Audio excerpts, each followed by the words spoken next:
Red line Islamabad studio से live आप देख रहे हैं। इस्लामाबाद के अंदर किसी बड़े वाक़े की, किसी बड़े नतीजे की तैयारियों का अमल शुरू हो गया है।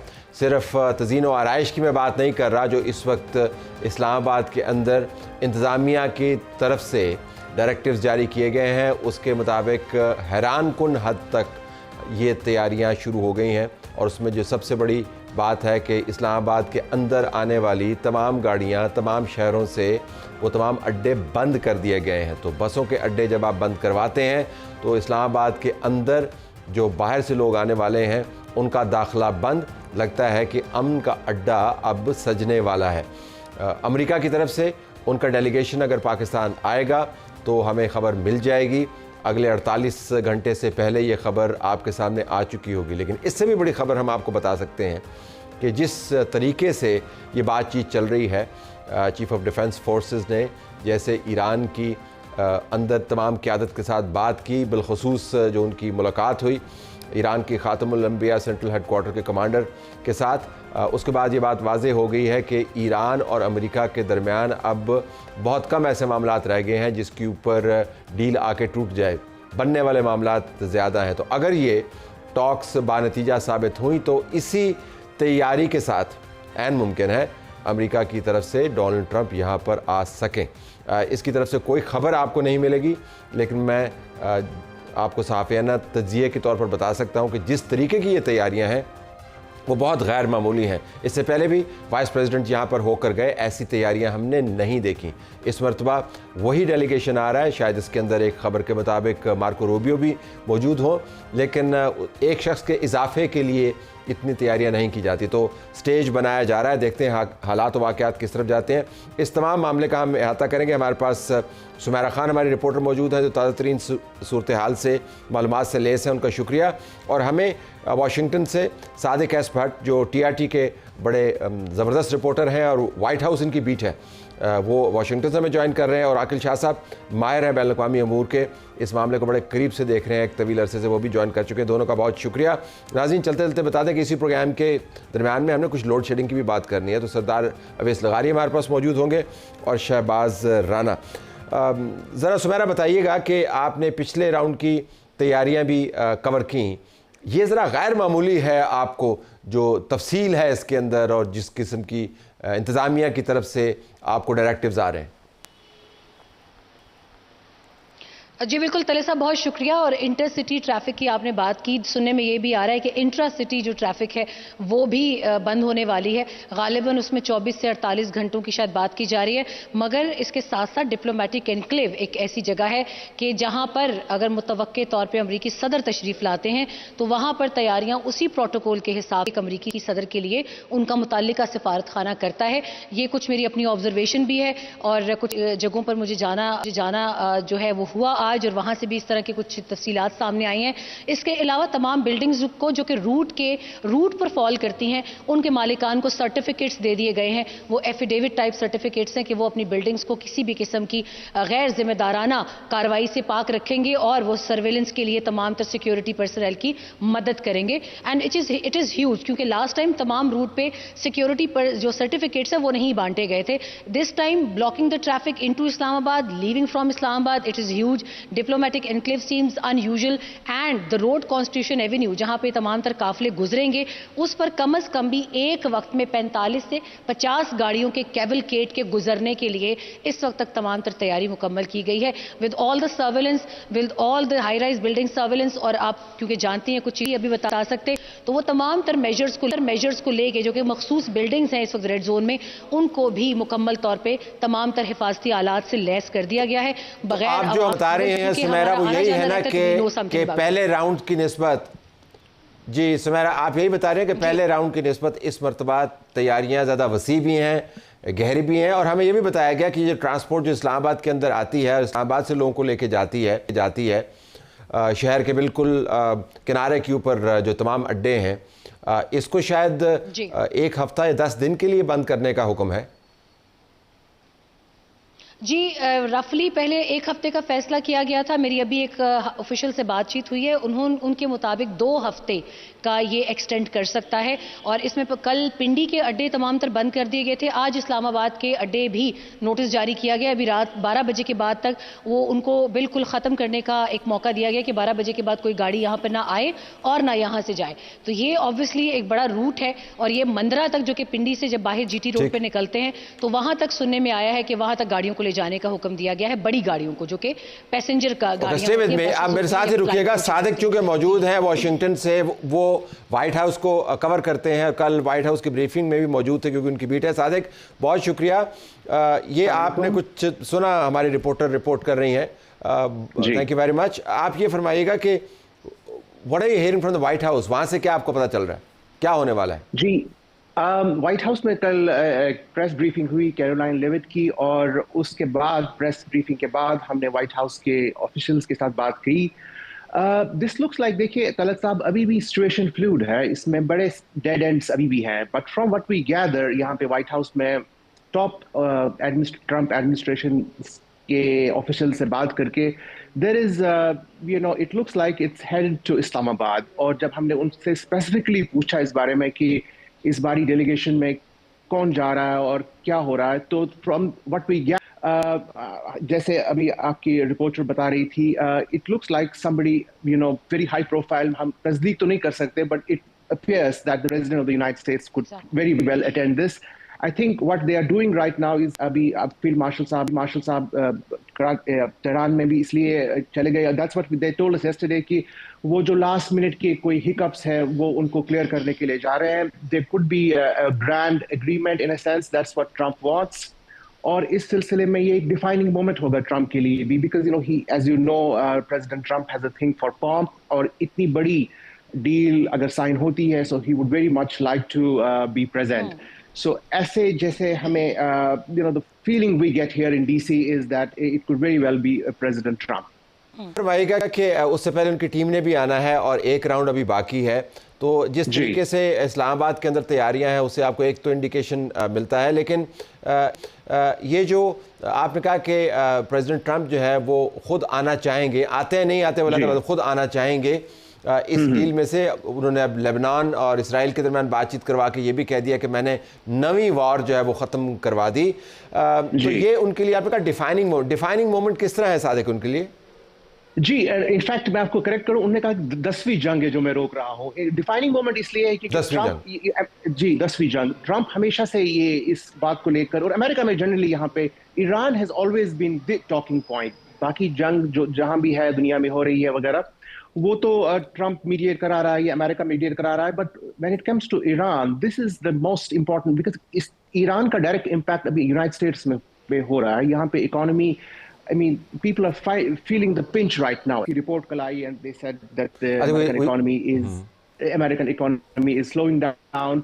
So America में mid terms भी आ रहे हैं, तो ये सब कुछ मद्देनजर रखते हुए the fact is that कि अगर इस फ्रंट पे ईरान वॉर को लेकर कोई एग्रीमेंट होता है, that would actually be a very very crowning moment for Trump, not only politically, this is something that he would be able to sell in the midterms as well, कि ये जो Iran का मसला ये हमने हल कराया। तो अभी इस बारे में आप सबको बताते हुए कि एक और रिपोर्ट के मुताबिक, just to let you know, एक और रिपोर्ट के मुताबिक starting from the 18th of April, यानी 16-17 परसों से इस्लामाबाद के अंदर किसी भी तरफ से हर किस्म की हैवी ट्रैफिक बंद कर दी गई है। एंड मोर इम्पॉर्टेंट ये भी कहा जा रहा है कि दूसरे प्रोविंसेस से भी सिक्योरिटी मंगवाई जा रही है जो इससे पहले नहीं हुआ। और अभी तक पंजाब से about 3,000 policemen have already arrived in the capital. So obviously कुछ बहुत बड़ा होने जा रहा है। ज़रा मैं प्रोफेसर आकिल साहब को भी इसमें लाना चाहूँगा। प्रोफेसर साहब, एक तो पहले ये बताइएगा कि अभी सादिक ने बात की कि उनके लिए एक बहुत बड़ी बात है ईरान, तो ये ईरान के साथ मुआहदा जो है ये तो बैरक ओबामा ने भी किया, लेकिन the whole world was not really held hostage to this expectation कि बस कुछ हो जाए। मुआहदा तो वो भी हुआ था, तो इस मरतबा फ़र्क क्या है? तलत साहब, फ़र्क ये है कि ओबामा ने ईरान पर हमला नहीं किया था। ये तो इन्होंने एक जंग शुरू किया। आपने न्यूयॉर्क टाइम्स की रिपोर्टिंग देखी होगी कि प्राइम मिनिस्टर नेतन्याहू ने ट्रंप को ये बावर कराया कि अगर आप उनकी लीडरशिप को मार देते हैं तो ईरान की जो अवाम है वो रोडों पे आ जाएगी, और उसके बाद से ये ऐसे फंसे हुए हैं, इनको बाहर का कोई रास्ता नहीं लग रहा। दूसरा ये है कि आपको पता है कि ट्रंप जो है वो हमेशा हर चीज़ के क्रेडिट लेने का उसको एक ऑब्सेशन है। तो अगर वो पाकिस्तान आ रहा है तो उसकी बेसिक वजह तो यही होगी, इसको तो नहीं लेने देगा उसका क्रेडिट। और ईरान की जंग जो है उसका जो इकोनॉमी पे इम्पैक्ट हुआ है, वो JCPOA जो था ओबामा वाला, वो तो सिर्फ नेगोशिएशंस के थ्रू हुआ था तकरीबन 2 साल।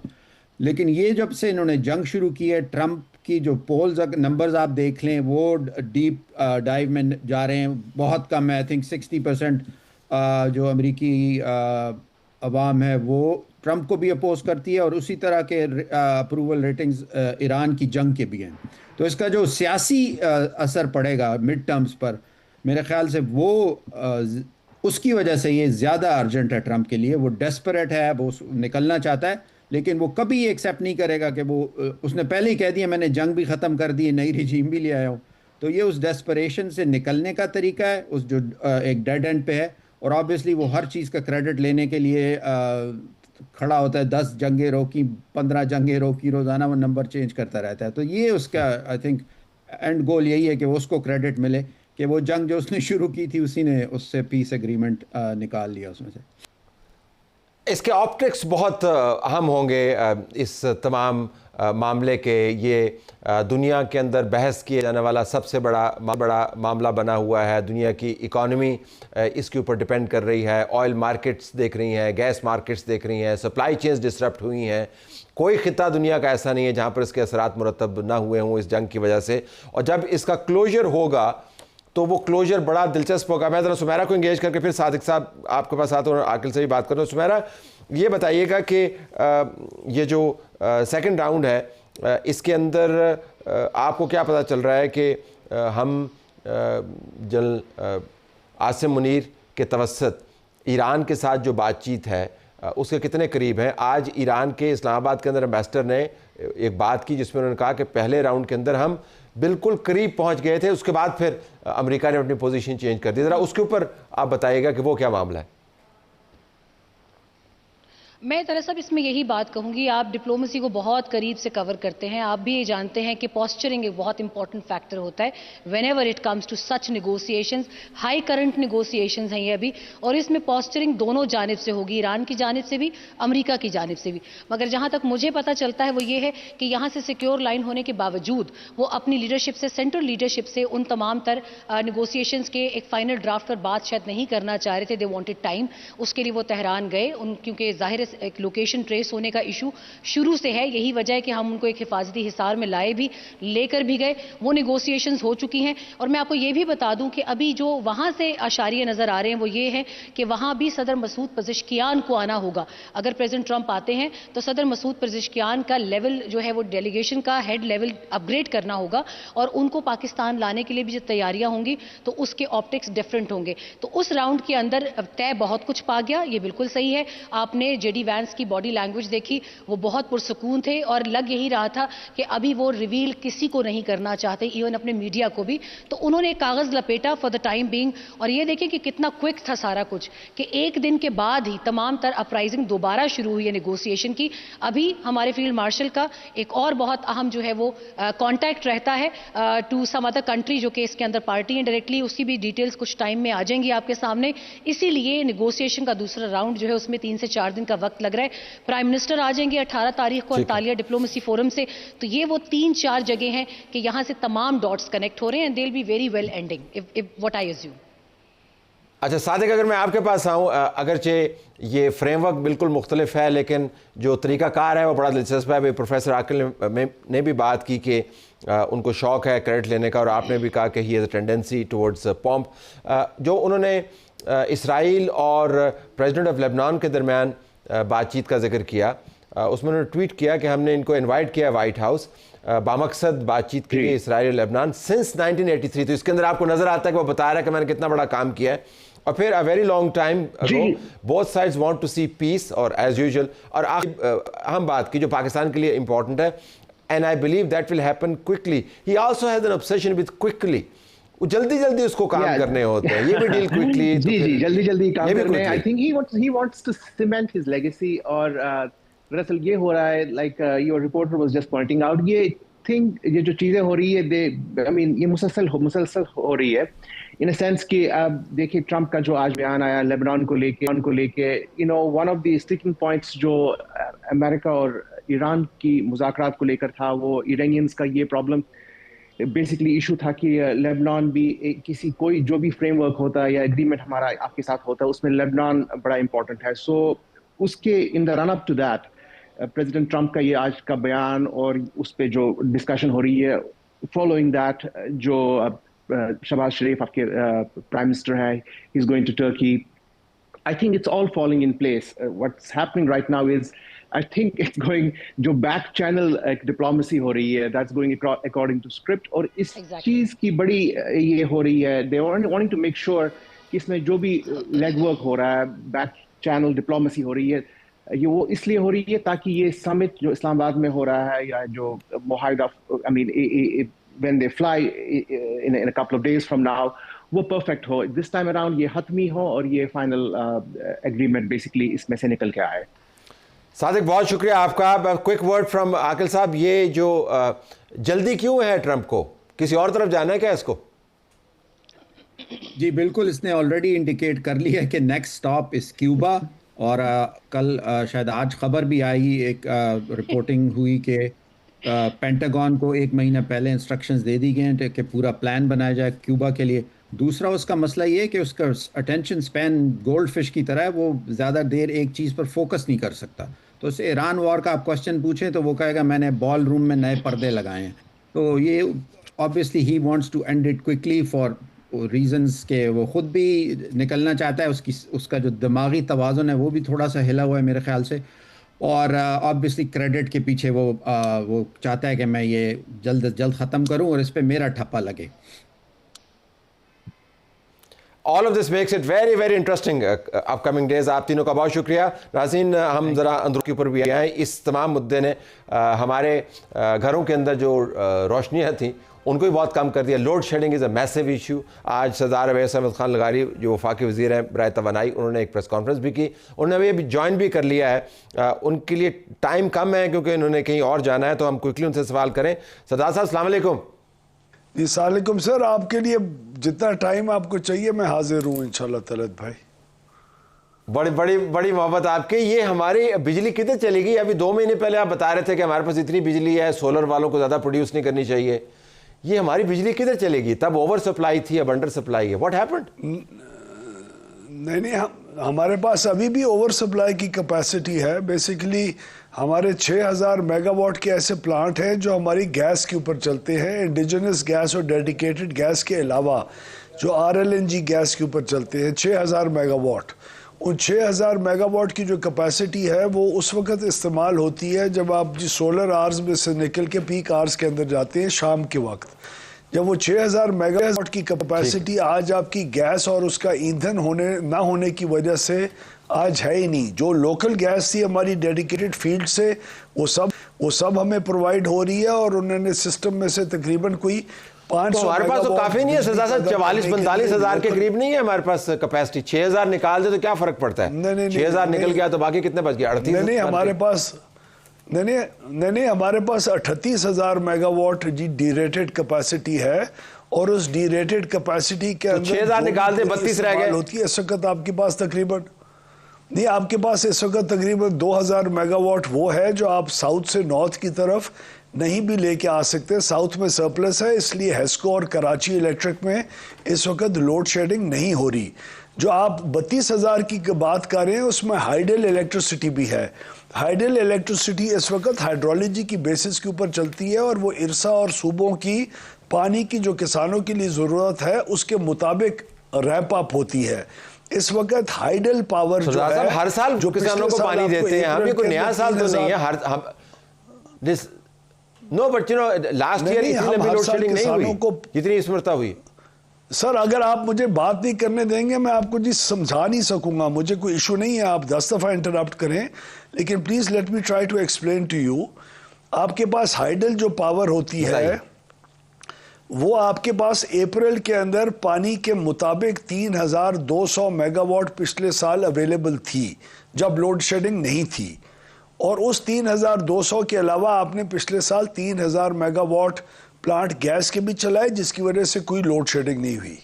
इस वक्त आपके पास जो हाइडल पावर है जो उस 32,000 का हिस्सा है उससे कहीं ज़्यादा है, तो वो 3,200 जो अवेलेबल पिछले साल थी उसके बजाय आपको इस वक्त 1,600 मेगावाट उस हाइडल पावर से मिल रहा है, क्योंकि आप पानी उसमें से तरबेला और मंगला में से निकाल ही नहीं सक रहे बिकॉज इरसा की इंडेंट नहीं है।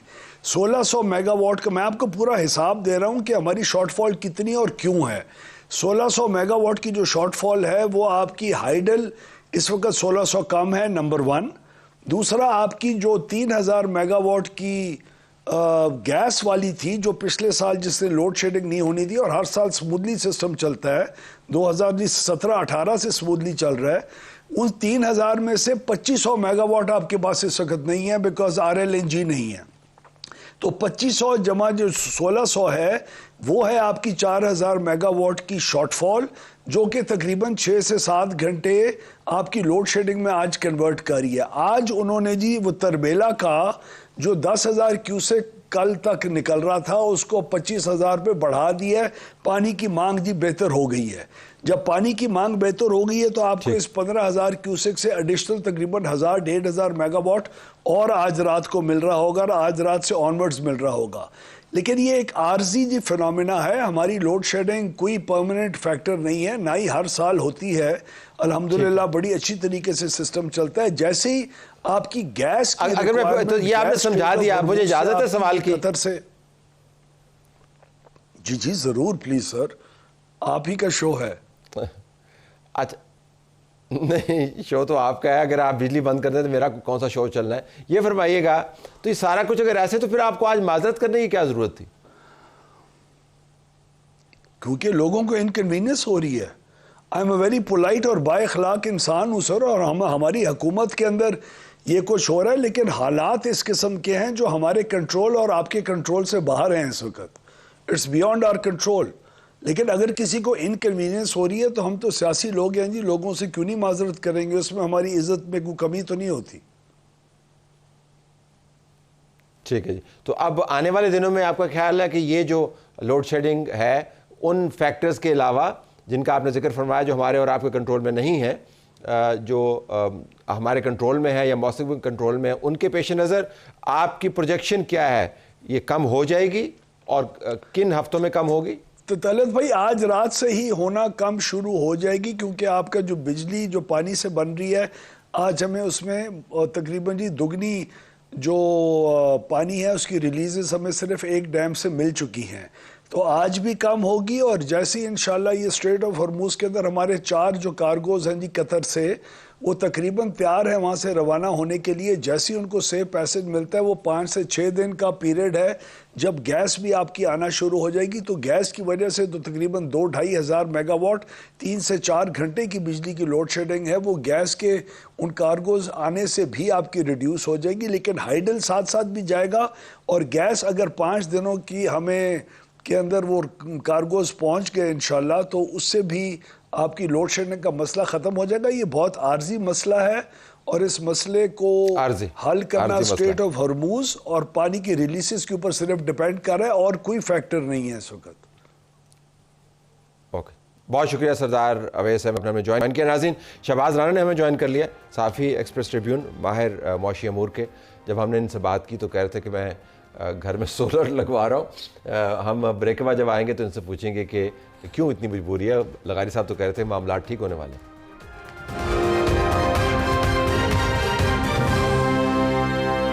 प्रोग्राम में खुशामदीद नाज़रीन। हम आपको स्टोरी रिकैप कर दें। वाशिंगटन से हमने जब रिपोर्टर से बात की तो उनका मानना ये है कि वहाँ पर भी किसी बड़े इवेंट की तैयारियाँ हो रही हैं, सिर्फ सेकंड राउंड इस्लामाबाद के अंदर नहीं होना। और जिस किस्म की मुलाकातें चीफ ऑफ डिफेंस फोर्सेस ने ईरान के अंदर की हैं, उसके बाद ये ख़बरें गर्म हैं कि ये सेकंड राउंड शायद कल्मिनेट करे डोनाल्ड ट्रंप के पाकिस्तान विजिट के हवाले से। जो इस्लामाबाद के अंदर से हमारे रिपोर्टर ने बताया उसमें उन्होंने जिक्र किया कि कैसे इस्लामाबाद के अंदर इंतहाई गैर मामूली तैयारियाँ शुरू हैं जो पिछली मरतबा अमेरिका के डेलीगेशन जिसके अंदर उनका वाइस प्रेसिडेंट मौजूद था उसके लिए नहीं की गई। तो ये मामला है, बीच में लोड शेडिंग भी है। हम भी देख रहे हैं कि ये मामला ख़त्म हो, कोई हमारे टैंकर्स वहाँ से पहुँचें, ये सप्लाई चेन डिस्टर्ब हुई है ख़त्म हो ताकि हमारी लोड शेडिंग कम हो। अभी सरदार अवैस खान लगारी साहब हमें बता रहे थे कि ये गैर मामूली हालात की वजह से है। शहबाज राना हमारे साथ मौजूद हैं। शहबाज, सो ये हर्ट सरदार साहब, तो जो वो कह रहे हैं उसमें आपको कहाँ पर ऑफिशियल लाइन लगती है और कहाँ पर आपको हक़ाइक़ लगते हैं? तलत हुसैन साहब, दो बड़ी कंट्रास्ट रियलिटीज़ हैं इस वक्त जिसको पाकिस्तान फेस करे कि इंटरनेशनल हमारा जो स्टैचर अल्लाह ताला ने बढ़ा दिया है, और एक जब इतना बड़ा स्टैचर और बीच में इस तरह की एक छोटी सी चीज़ निकल आती है जिसमें हर चीज़ आपकी उलट हो जाती है। एक और कंट्रास्ट रियलिटी, पेट्रोलियम डिवीज़न की परफॉर्मेंस देख लें। इस मुल्क में सबसे ज़्यादा अगर कोई आपके जो फ्लोज मुतासिर हुए हैं वो आपके डीजल और पेट्रोल के होने चाहिए थे। पूरे पाकिस्तान में आज के दिन तक किसी भी पेट्रोल पंप के बाहर आपको कोई लाइन नज़र नहीं आई, कोई शॉर्टेज नहीं नज़र आई। ये होगी पेट्रोलियम डिवीजन एक साइड पे। दूसरी साइड पे आएगी पावर डिवीजन। उसने कहा जी कि ये तो स्टेट ऑफ हरमुज़ बंद हो गई है, हमारे तो बस में कोई चीज़ नहीं है, सब कुछ इंटरनेशनल जो फोर्सेज उनकी वजह से हो रहा, हमारी कारकर्दगी बड़ी अच्छी है। ये अभी सरदार साहब एज पर्सनैलिटी वंडरफुल मैन, मैं उनकी ज़ाती तौर पर बड़ी इज़्ज़त करता हूँ, लेकिन ज़ाती ताल्लुक अपनी जगह पे और जो कारकर्दगी है वो अपनी जगह पे। मैंने आपको पेट्रोलियम डिवीजन की मिसाल दे दी, जिसको सबसे ज़्यादा इम्पैक्ट होना चाहिए वो सबसे अच्छी परफॉर्मेंस दे रहा है। जिसको आप एक्सपेक्ट ही नहीं कर रहे थे ये इफेक्ट होंगे, वो सबसे बुरे निकल आए सारे क्राइसिस के। उसकी वजह क्या? उसकी वजह देखिए क्या है। पहले तो नंबर्स के ऊपर आ जाए। मैं इनकी ये बात भी सरदार साहब की मान लेता हूँ कि 46,000 मेगावाट तो आपकी कैपेसिटी है, लेकिन डी रेटेड जो अवेलेबल आपके पास है वो 38,000 है। ठीक। अब जो 46,000 मेगावाट है उसमें 26,000 मेगावाट थर्मल के ऊपर है, जिसमें आपका कोयला है, जिसमें आपकी डोमेस्टिक गैस है, जिसमें आपकी इंपोर्टेड गैस है, जिसमें आपका फर्नेस ऑयल है। इस 26,000 मेगावाट में से सिर्फ 2500 मेगावाट उड़ा है बकौल इनके, जो फोर्स मेजोर कतर ने डिक्लेयर। ये बाकी किधर है गैस? बाकी आपकी जो पैदावारी सलाहियत है थर्मल के ऊपर वो किधर है? तो किधर है वैसे? वो इधर ही है इनके अंदर। जो खुद सरदार साहब इनडायरेक्टली मान भी गए हैं कि साउथ का मतलब ये कि कराची वाली साइड के ऊपर इस वक्त अवेलेबल हमारे पास 2000 मेगावाट है, वो हम ट्रांसमिट नहीं कर पा रहे नॉर्थ की तरफ से। डिस्ट्रीब्यूशन का मसला है? तो किसकी नहीं, ट्रांसमिशन का मसला। ट्रांसमिशन का किसकी गलती है? 2015 में जब चाइना पाकिस्तान इकोनॉमिक कॉरिडोर के तहत आपने प्लानिंग की, आपको नहीं पता था कि लोड सेंटर किधर है? जब 2015 में उसी जो सीपेक था उसके अंदर एक लाहौर मेट्रियारी ट्रांसमिशन लाइन थी, वो किधर है?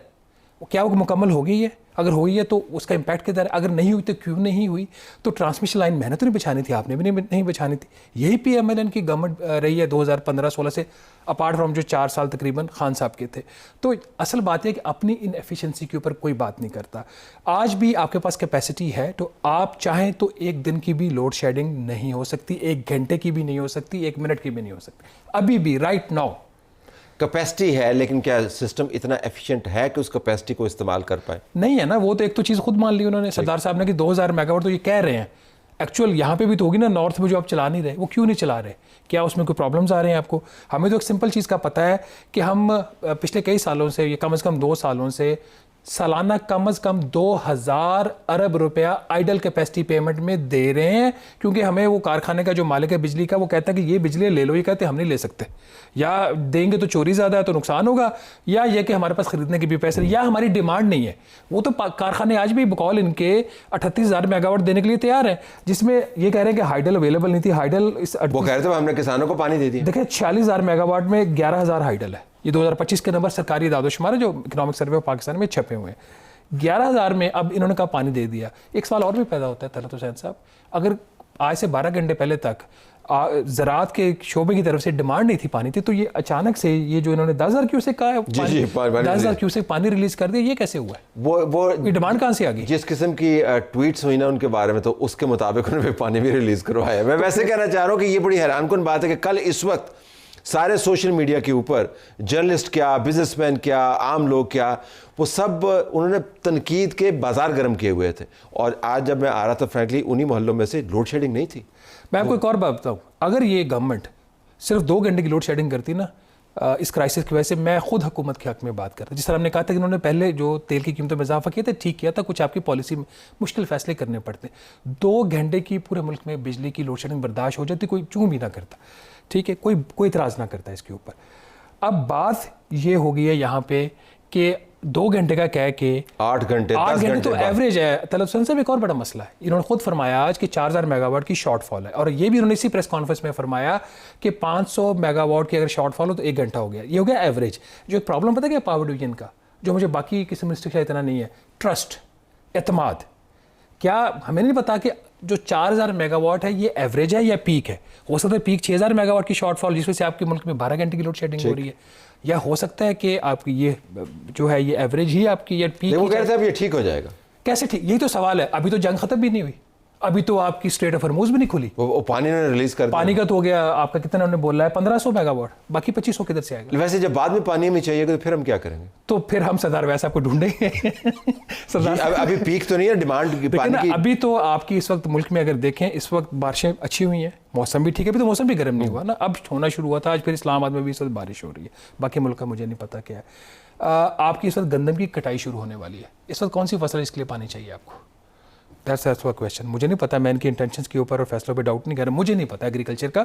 लेकिन जो खुद सरदार साहब ने बात की और बिल्कुल ठीक बात कही कि जो आपके डैम्स में पानी है उसका जो नंबर 1 उसका पर्पस है, मकसद है ज़राअत सपोर्ट करना को सपोर्ट करना। उस दौरान जो बिजली पैदा होती है वो आपका सेकेंडरी पर्पस है। तो क्या सेकेंडरी जो इस वक्त आपका पर्पस था वो फर्स्ट तो नहीं हो गया? क्या जो आपसे पानी रिलीज हो के सूबों की तरफ से, पंजाब सिंध की तरफ से कोई डिमांड? लगारी साहब ने अभी मुझे टेक्स्ट किया है, you should have asked me to stay or to reply to these erroneous claims. क्या हम सरदार साहब को ले सकते हैं इस वक्त क्विकली? Is he available? सरदार साहब हम आपके पास आ रहे हैं, आप टाइम हमारे पास कम है, लेकिन we would like you to clarify if you want to. वो कह रहे थे कि आप शहबाज राना को साथ बिठाएं, एक और प्रोग्राम कर लें। खैर हमने ऑफर कर लिया, so will stick to that जी सरदार साहब। फिर आपके साथ और शहबाज राना के साथ इकट्ठा प्रोग्राम करेंगे जिसके अंदर आपने वैसे आप चाहें तो ब्रेक भी ले लें और ब्रेक फिर टाइम को वो साथ ऐड लगे हुए ना। वैसे ही आजकल जो हालात इस किस्म के है तो हम ऐड को किराना नहीं करते। सरदार साहब की मीठी बात है। He is writing he is sending me the message. मैं अभी देख लेता हूं क्या सवाल पूछ ले। सरदार साहब फिर इसी पे हम टिक जाते हैं जी। सो हम अगला प्रोग्राम करेंगे। He's calling me. I'm in a live show, so I can't take the call. So we'll do another program. But quickly, ज़रा आपने तो अपना सोलर कर लिया ना?